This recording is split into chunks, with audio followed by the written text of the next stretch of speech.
Good evening, ladies and gentlemen. Welcome to the broadcast this evening. Good evening, sir. Good evening, Mr. Moderator. It's a pleasure to see you. And I hope we've got our fellow partners on this platform back after internet acted up last week. Yes, I think they're starting to join. I can already see some people on. Thank you very much. I mean, if you were here last week when we had the internet issue and you're here right away again, thank you very much for staying with us and for coming back. We really do appreciate your time and the effort that you put into to be here. So thank you, our viewers, for being here. As usual, please feel free to ask your questions. And as I promised last week, there were some of the questions we were going to put across to Prof that we couldn't. We will deal with some of those today. But, sir, I think we should start with the Commonwealth Heads of Government meeting that is taking place in Rwanda.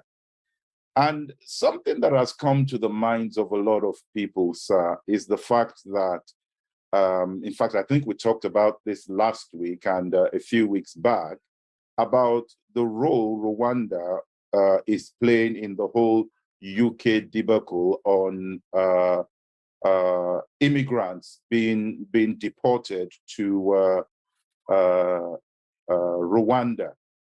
Now we find Rwanda sitting in the middle of this Commonwealth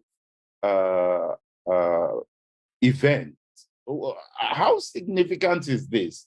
Should some of the other countries have turned down the invite to be at the event, sir? Hold on. I'm hearing for the first time that some of the heads of state have refused to go to Kigali. I'm hearing that for the first time. Well, maybe you have your crew check on that. No, sir. I'm saying, sir, that should they have refused to go? Oh. Yes, sir. Thank you for that correction. No, let us go back a few steps. Should Rwanda have been allowed to join the Commonwealth? I mean, it's too late in the day for you to play the righteous. Rwanda joined the Commonwealth in spite of the opposition by several human rights groups who pointed out that Rwanda did not meet the criteria for joining for eligibility to be a member of the Commonwealth. And they weren't too many. You have to be committed to democracy, rule of law, human rights. Of course, you have to recognize the Queen as a head of the Commonwealth, not head of your country. That's about all. Good governance. And as of the time when Rwanda applied and was admitted, obviously it was clear to the deaf and the blind and the dumb that Rwanda didn't come anywhere close to meeting this criteria. But as I said, I used to attend Commonwealth conferences as foreign minister. And one thing I admire about the British, they are civil servants. They're best in the world. There is no issue that they will not find what they call the form of words to get over whatever stumbling block that was there. They were the masters of their language. And so they will find the construction of a sentence that will make you actually forget that there was a conflict you were addressing. And so I would say Rwanda was smuggled in the sense that it didn't really qualify. It was smuggled in. But why did this happen? One word, genocide. You see, as the world has a guilt complex about Israel, so the world developed a guilt complex about Rwanda after the genocide between the Tutsis and the Hutus. It's a long story. Who was responsible for that? Because I don't like people jumping into a story in the middle. I always like us to begin at the beginning. When, if you want to quote one of our famous ministers, the beginning. Who killed the two heads of states? One, president of Burundi and president of Rwanda. Both happened to be Hutus, and their plane was shot down. By who? The French and the Belgians have said they have evidence that their plane was brought down by a rocket fired by the forces of Kagame when Kagame was a rebel leader. And that was what triggered off the genocide. It was mutual killing. It wasn't just that Hutus were killing Tutsis. Even Hutus were killing moderate Hutus, because the seed of this whole thing, and forgive the long story, because I will explain why I'm talking about seed being planted. The seed of this whole thing was planted by Belgium, which was the colonial authority when it was granting independence to Rwanda. They constructed a constitution that allowed the Tutsis, who were a minority, to form a government to rule the Hutus, who were the majority. How could that be democratic? What kind of a constitution was that? So that's where the seed of this conflict between the Hutus and the Tutsis are planted. Nevertheless, the whole world felt sorry for the Tutsi, that when this Tutsi rebel called Kagame he was trained in Uganda. When he fought his way into Kigali, the capital, and formed the government, any atrocity being performed by Kagame, the world looked the other way, because the world felt guilty that so many Tutsis were killed by Hutu. And that's why, in spite of Rwanda not being qualified to enter the Commonwealth, it was allowed in. That's point one. Point two, since then, any atrocity being performed by Kagame has been overlooked. He's the one dictator in Africa that I know who actually goes outside Rwanda to hunt down opposition leaders who are critical about his government, whether they're living in South Africa. The last one was living in the United States. And the government of Rwanda had confessed that they arranged for the plane that was used to kidnap him and flew him back to Rwanda. They always overlook it. And he's being rewarded by giving him the right, the privilege, the honor of hosting the summit of the Commonwealth. So that's how the Commonwealth has ended up in Kigali. And of course, Britain is grateful to Kagame, the president of Rwanda, for signing that agreement to take refugees from Britain that Britain didn't want on its soil. They can be flown to Rwanda and be domiciled there. And you can ask me, what does Kagame need to gain from accepting those refugees, Syrians, Afghanistans, Iraqis? These are not Africans. They are definitely not Black like you and I. And they are not Christians. Rwanda is a Catholic country. They don't have any religious differences. Thank God for that. However,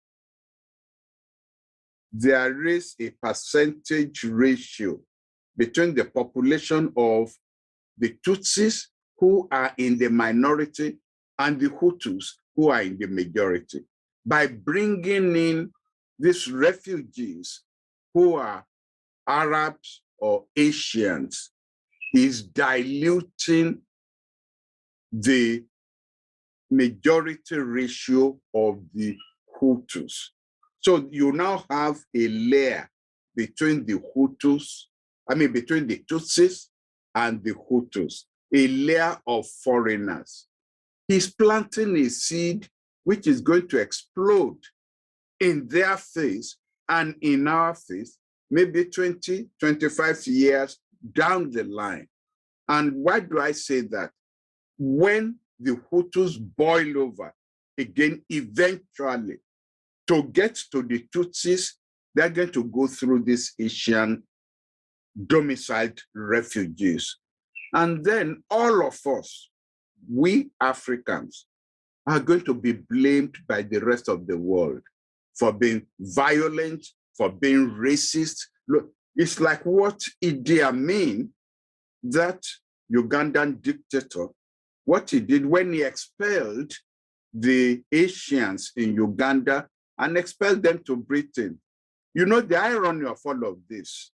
Patel, your minister, who is responsible for this whole, apart from your prime minister, who is responsible for this whole shenanigan, was one of the Ugandan Asians who was expelled from from Uganda to Britain. And now she herself is planting this seed, which is going to, upset the what I would call the nationality ratio in Rwanda and destabilize that part of Africa. It's a long answer to your question, but it's because what is happening in Rwanda has a long history. Thank you for that, sir. But let me ask this question, sir. When we look at the theme of the event for this week, they talk about delivering a common future. They talk about connecting, they talk about innovating, they talk about transforming. But one thing that strikes me, sir, is we've got the Commonwealth, we've got OAU, we've got other African bodies there, and we haven't connected with all these other bodies being there. Does the Commonwealth have a unique offering that could potentially unite not just the African countries, but the Caribbeans and other tribes that may have moved out of Africa? Well, yes. You see, in terms of the mechanics of international relations,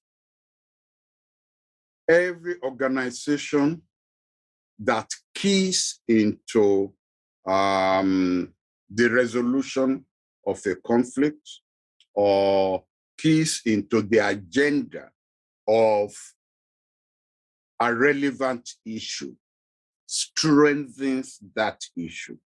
So, and the Commonwealth Secretariat is a very clever secretariat. They look for what is trending and they key the Commonwealth into that. So when they talk about the role of the youth in whatever it is, whether health matters, whether it is climate conditions, whether it is the role of the youth itself as a leadership agent or as a transformational agent, the Commonwealth not only helps these issues to be more relevant, the Commonwealth itself becomes more relevant because it has identified with the issues that are trending. Unfortunately, Prince Charles, who is going to take over from Her Majesty as the leader of the Commonwealth, I believe we and you, the youth, are going really to appreciate her, perhaps more than her mom, more than his mom, because he is into what concerns the youth, nature, taking care of nature, being concerned about climatic change, making sure that the program to ensure that the temperature of the universe is not above 1.5% of what it was before the pre-industrial age, so that the earth can cool down.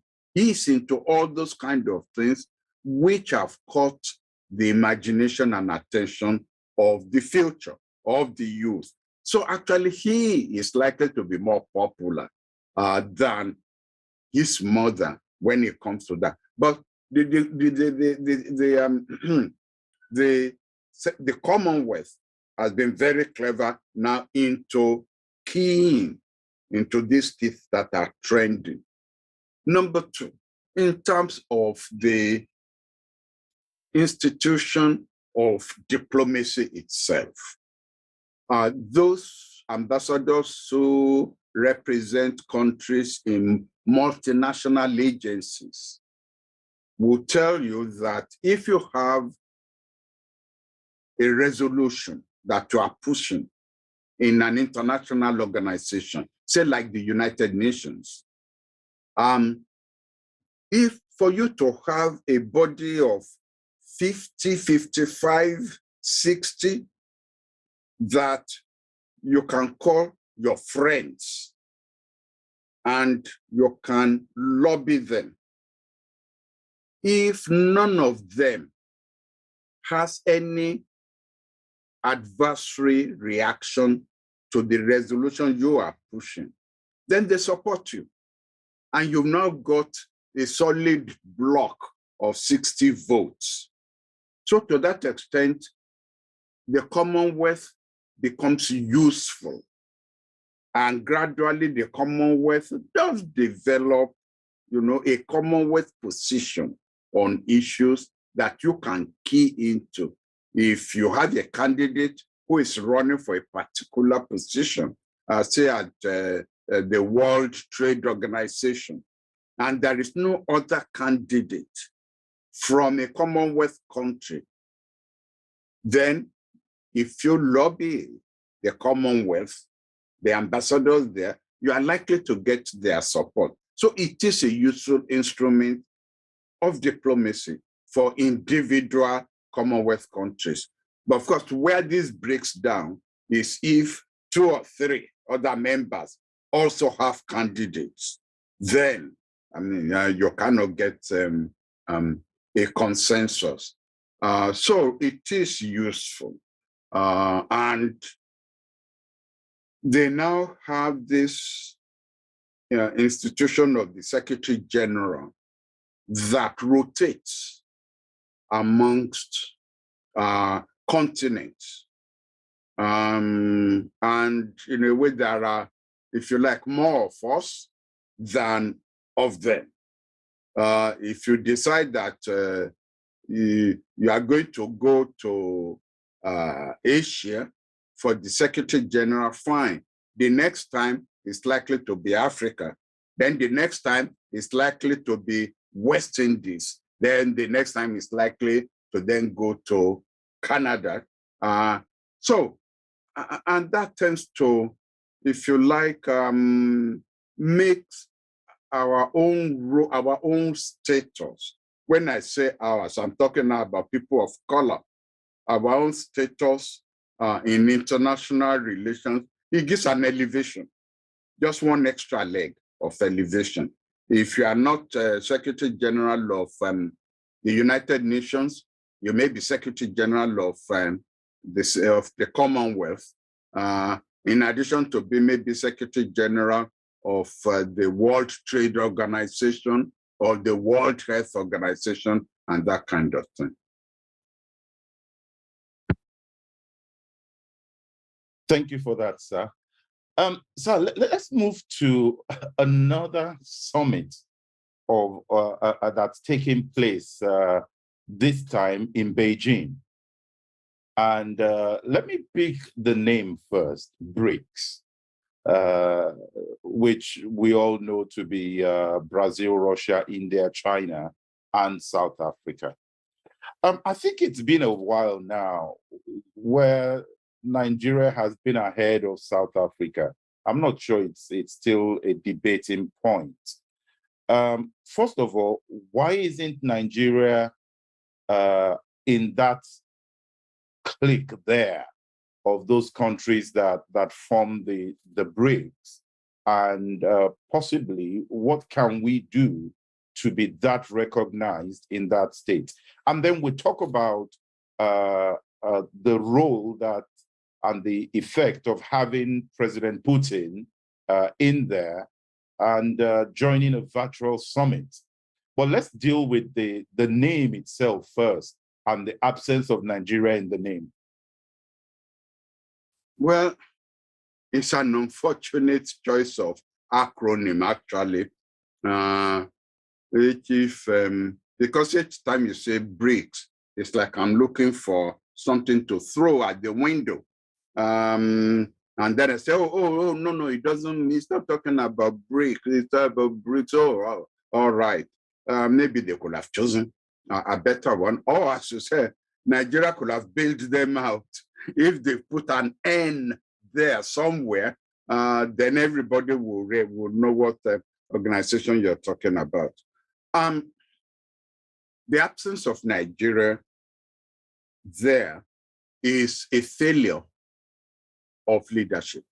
And that is the price you pay when you have an absence of a presence. That sounds oxymoronic. But what I mean is when on the international scene, in the platform of world leaders, the voice of your country is silent because you have you have a leader whose personality is not present. If it were the time of Murtala Mohammed or the time of Obasanjo, there is no doubt in my mind that we will be there. Because as you rightly pointed out, our GDP has always been higher than that of South Africa. It doesn't mean that our economy is more powerful than that of South Africa. Because in a way, our GDP is really based on export of extractive industry. Although in the past couple of years, the percentage of agricultural input into the export has grown substantially. But it is still the raw materials we are still exporting. Export raw cocoa instead of exporting chocolate. It's anyway, I'm not an economist. I will never understand economics because those who define the parameters of economics are those then who decide whether you have a strong economy or you have a weak economy. Let me use an illustration. They always, everybody, every economist on CNN, BBC, and so on, always says, oh, in Africa, oh, in Nigeria, 90% of people live below $2. Okay. $2 in terms of the Nigerian currency is 1,200 naira. 1,200 naira. Now, for 500 naira, you can have a good, solid breakfast. For another 500 naira, you can have a good dinner. You don't really need to eat 3 times a day. And you will then still have 200 naira change in your pocket. And yet they keep screaming about this living simply because what will $2 buy you in Britain? It will not even buy you a burger. But in Nigeria here, $2 will buy you 2 solid meals. Or something I stumbled into, and this was from an African based in Belgium. He says, or she said, when a Belgian buys a car, it is on credit. When an African buys a car in Africa, it is not on credit, it's fully paid for. She says her father in the village, behind his house in the village, there is a little farm. He can dig yam out there. He can cut banana. He can cut plantain and have any of this for breakfast. But in Belgium, you've got to go and buy your eggs, your this, your that, and so on. The house the father lives in is fully paid for. In Belgium, it's on hire purchase. He said, and yet you say Africans are poor, Europeans who live on credit are rich. So, you know, these are all the, but because all these terms, all these parameters are defined by the World Bank, you end up being called poor, while Europeans are being called rich. So I don't really buy it now that I'm old enough to understand, you know, whoever defines is the one who makes the conclusion. So in any case, Nigeria, due to lack of a leadership presence, has been omitted from BRICS. It has not become really a question of national pride. A former president of Nigeria told me that even if Nigeria is invited to join, he will not join.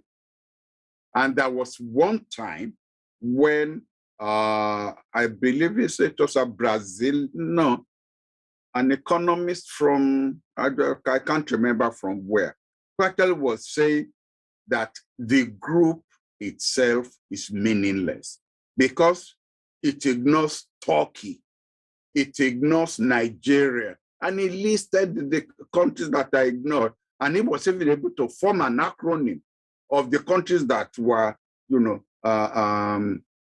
that were excluded. And I understand that actually China has been pushing for an expansion of BRICS to bring in more developing countries.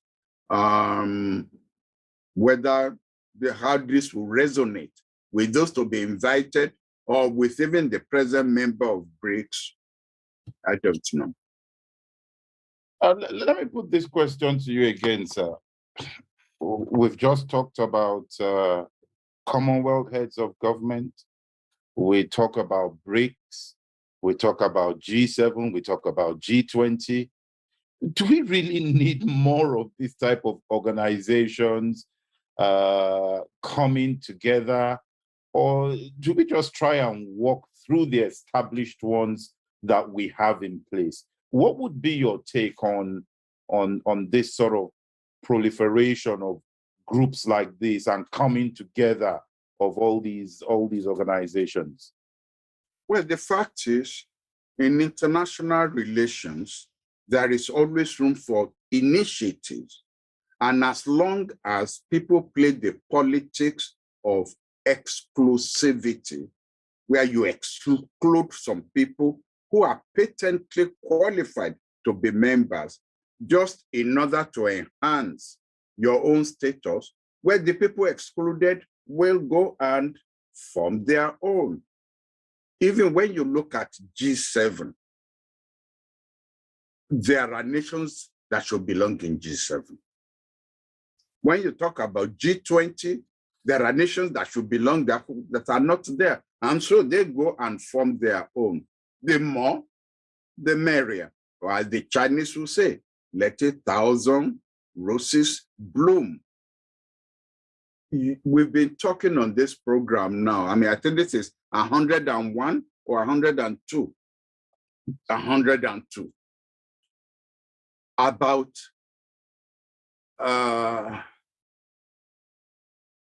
the formation of a new world order and about how the chess pieces are already being moved across the board. Each one wants to get a presence. You want to have your interests manifestly present. So if you are not in G7 or G20 and you think you deserve, you would not call others who have been excluded and bring them in. And then all of you would then, at the end of the day, meet around the table because it will become patently clear that G20 does not represent the whole world, that BRICS does not represent the whole world, that G7 does not even represent the global north. So the more the merrier. Okay, sir. So let's now talk about Putin attending this event, though virtually, and the message that sends out. The war is still going on. The bombings are still taking place. Yet he's been accepted in this event. There was a picture from 2019 that clearly showed him with South Africa, that's been making the rounds across the internet. But isn't this showing some sort of solidarity with Russia by allowing Russia to participate in any of the events? That will be a unifactorial analysis. Each country in BRICS is attending that conference for its own national interests, which actually in totality may not be the same as the national interest of the other chap. take India.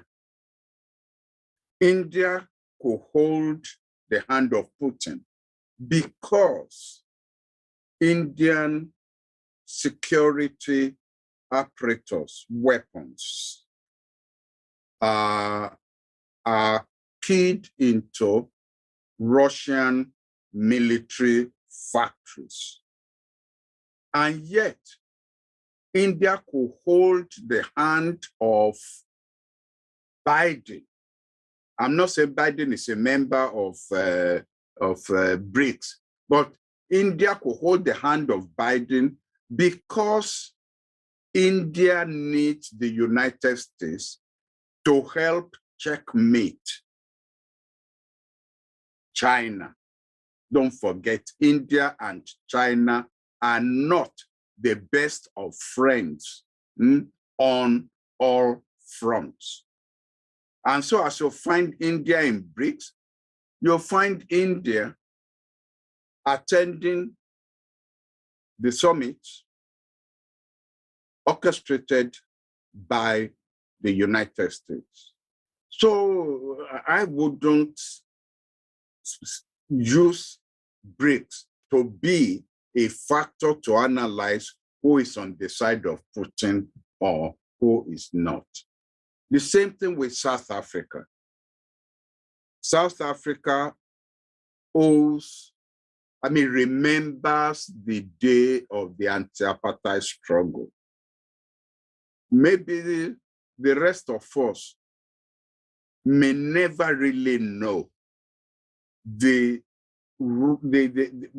what apartheid did to the psychic of South Africans, to understand the level of gratitude that South Africa feels towards those who stood by her during the anti-apartheid struggle. Look, practically all the countries that are in the global north, the United States, Britain, France, Belgium, Denmark, name them, were all on the side of the white apartheid regime. Those of us who were not even South Africans, but who were for the struggle were labeled as terrorists. And the special agencies, the secret service agencies of the global north were aligned with the apartheid regime. So, surely South Africa feels some, it doesn't mean that South Africa accepts what Russia is doing in Ukraine, but to break that bond between South Africa and Russia is going to take more than just Ukraine. So I wouldn't regard the summit of BRICS as interpreting whether one is pro-Russia or pro-Ukraine. All right, so thank you for that. So we'll come back to Russia in a minute. But I want us to go, sir, to with over the last few weeks, or last week actually, we stopped at the point where we were going to discuss Israel and how the government there was fragile and where we think that may be heading. Events seem to have overtaken the position as at last week, and it seems like we're seeing a major shift in the dynamic in Israel in terms of the leadership, which some are saying they're going to do everything possible to make sure that Netanyahu doesn't make it back into that leadership position. What is your take on what is happening with Israel, with some of these other members of the coalition choosing to step down and therefore triggering what we have seen now? What is your take on that, sir? Well, I embrace the analysts who have said the outgoing regime and Netanyahu's regime were 6, Tweedledum Dum and Tweedledee, given what the position of that regime towards Palestinians, the killing, the deliberate execution of that Palestinian female journalist, the military raids into Jenin, allowing the right-wing the right-wing Jews to now enter the premises of the Alaska Mosque and pray there, which violated the agreement between Jordan and Israel. Even there were some of the things, Netanyahu government didn't go that far. So what was even the point of the presence of Arab ministers in that government? So I'm not surprised that finally the Arab ministers felt they had enough. And two, that the Netanyahu opposition movement itself in parliament felt that, through manipulating that vote on Israeli laws in the settler settlement, brought the government down. I'm not surprised, and I don't think we are losing anything, because we didn't see any moves towards resolving the Palestinian issue. What we saw with the outgoing government, and which, if you like, Netanyahu's government had been pushing for, was in fact bypassing the Palestinians to start developing relationships with the Arab countries. This was where we stopped last week, when I was then trying to explain that the Arab countries really felt that they have sacrificed enough of their interests and that the Palestinians themselves were not helping matters, because the Palestinians, let's call it spade a spade, were divided among themselves. You have the government in the West Bank, you have Hamas in Gaza. Even in the West Bank, you also have, radical elements that felt that their government wasn't doing enough. In terms of good governance, there was nothing to write home about. They've never even been able to hold elections. So you've had almost a president for life in the West Bank among the Palestinians, which the young Palestinians have found unacceptable. So with all of this, I think what we are starting to see is the Arab nations just now deciding to drop or to diminish that pan-Arabism leg of their identity, that pan-Arabism leg of their foreign policy, which determine their relationship with the rest of the world. And they've now decided to emphasize, the narrow national interests. And that's why you will have Israel signing agreements with different Arab countries, starting with the Abrahamic agreements, which actually were signed when Netanyahu was in government. So really, there's no difference. I don't see why anybody should weep over the fall of the outgoing government. So let us look at, while we're talking about that region, let us look at the announcement from the White House that President Biden will be going to Saudi Arabia and will be meeting with the Crown Prince when he gets to Saudi Arabia. Some have been shocked by the dramatic U-turn by the United States in choosing to meet the Crown Prince following some of the allegations around the murder of a journalist in Turkey at the time. Is this a win for the Crown Prince and for Saudi? And what are your views on this U-turn from the United States? The love of crude oil is the beginning of wisdom. Once you've decided that, or once Russia decided to play the oil card in retaliation to oil sanctions against it by NATO members, you've then got to start making up with other sources of crude oil. And one of the major suppliers in OPEC is Saudi Arabia. And so, without meaning to be crude, you hold your nose and you shake hands with the Crown Prince because he's the one who can bail you out economically.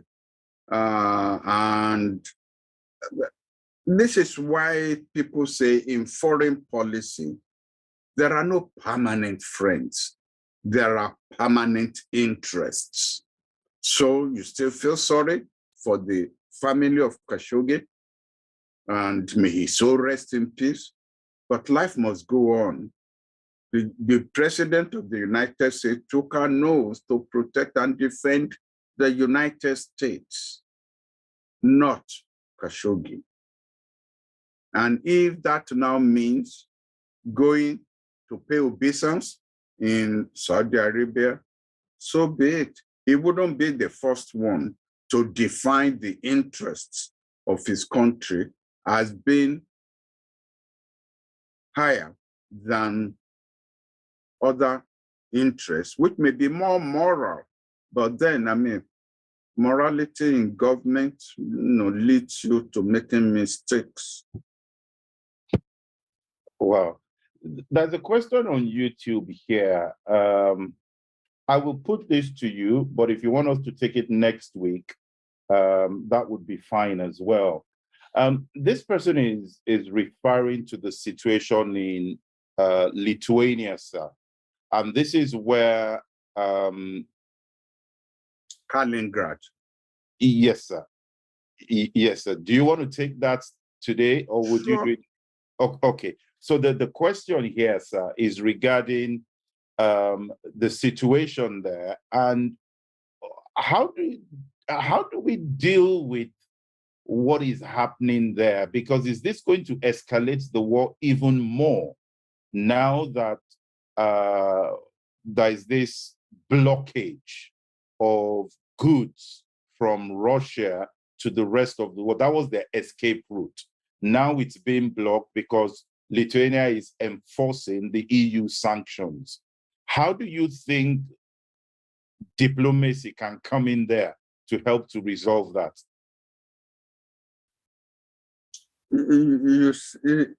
Europe, actually, since the 30 years war, the Napoleonic Wars, had never known any peace or stability because of the fragmentation, which never made any sense. The way, it was usually, agreements and compromises reached at the end of each war, whether it's the Napoleonic Wars, whether it's the First World War, Treaty of Versailles, whether it is the, Second World War, the Malta agreements, and what have you, are just fragmented Central Europe into bits and pieces. And that has created a complexity that needed wisdom and statesmanship to accommodate, because it didn't make sense the way Europe was fragmented. Equally, it didn't make sense the way Africa was fragmented after the 1860 Berlin Conference. And you will now start to recognize the wisdom of, I mean, we can blame our independence leaders for a lot of things, but we've never given them sufficient credit for the decision they took to accept the boundaries in Africa the way they were inherited. Because to reconfigure these boundaries in Africa would lead to endless wars. And I'm afraid this is the wisdom that Kagame lacks when he decided to actually destabilize all that area, the Congo, with his with Kagame's support for M23 rebel group. Actually, Kagame's ambition is an empire of Tutsis that will be Rwanda, Uganda, and part of Congo that it will be able to have up for itself. And that is why that area in Africa had not known peace. To now go back to your question, what this war, the war that Putin started, what it has done is to now show the irascibility of his action. Because if he himself forgot that Kaliningrad was there and that it was through the grace of Lithuania that goods meant for main Russia and meant for Kaliningrad itself were passing through the railroads. Kaliningrad is surrounded by all EU countries. It should have thought of that. So how could you be pole-matching Ukraine? How could you be cutting off gas and all kinds of things to Europe and then expect them to continue? They also can turn off there are places where they can turn off the taps. And Kaliningrad is one of them, which incidentally never belonged to Russia in the first place. It belonged to Prussia, which is part of what we call Germany now. It was, I think, called, what was it called? Kaliningrad? Or something like that. It never belonged to Russia, but at the end of the Second World War, because the Soviet Union was holding the upper hand, it refused to release Kaliningrad to Germany and kept it. And now we are seeing what is going to happen. Of course, he also will now look for another place where he could squeeze the European Union. And then they will look for a place where, you see, if he had thought of how fragmented Central Europe is, he wouldn't have started this war. You know how to start a war, you don't know how to end the war. Wow. And I'm sorry, and incidentally, before I forget this, His Holiness the Pope has now described what is going on all around the world as World War III. That in fact, we don't have universal peace anymore because he could foresee what's going to happen between Russia and, between China and Taiwan. You have a situation where last week, both defense ministers of both countries on the same stage were at each other's throat, threatening each other. Unthinkable, unthinkable. I would have never have thought 10 years ago that this would happen. And so the Holy Father looked around. Where? Is it in the Congo you have peace? Is it in Europe, Central Europe, that you have peace when somebody has been threatening to press the nuclear weapon? Is it? So that's a very good point you raised there in terms of nuclear weapon, because that was a question I was going to put to you last week, sir. A think tank came up with a report, and they said that the top 9 nuclear-armed countries in the world spent about $80 billion upgrading their equipment. The question then is this, sir. What is the problem with Iran and Iran building out their nuclear capability when the very countries that are saying we're going after a policy to reduce the number of nuclear warheads we have are the same ones that are spending to improve their capability? What is your take on that position, sir? National interest. You want a monopoly of what enhances your status, your status on the world scene. And you pursue a policy that prevents or puts a cost on others. It doesn't matter. I mean, yes, it's Iran today, but there are other countries that may decide also to develop nuclear weapons, and the nuclear weapon countries will oppose those countries simply because they want a monopoly of those weapons, because it helps them to dominate the rest of the world. And it's I will call on any medium power country that has the wherewithal, the resources to develop nuclear weapons, to go ahead and develop those nuclear weapons.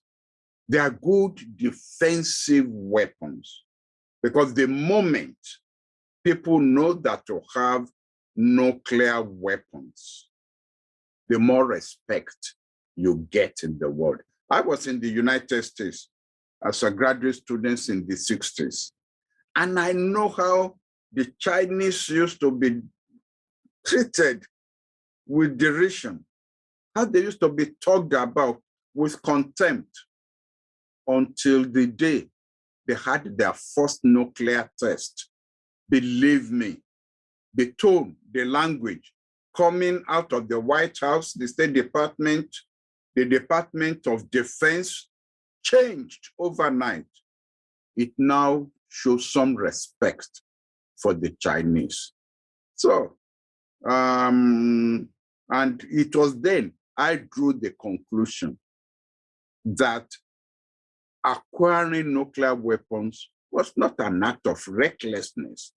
It was a reasonable defensive posture. And when you don't have it, you are threatened with it. Because during the Vietnam War, I listened to American generals saying, let's nuke them. We'll put a stop to this war by nuking them. Vietnam had no nuclear weapons. It was the United States that had nuclear weapons.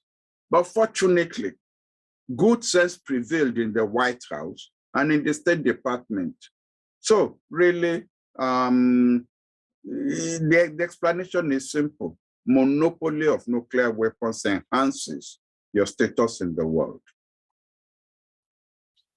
Sir, on that note, I will bring the program to a close tonight. We are 3 minutes over time, but I wanted you to finish your thoughts on that program, sir.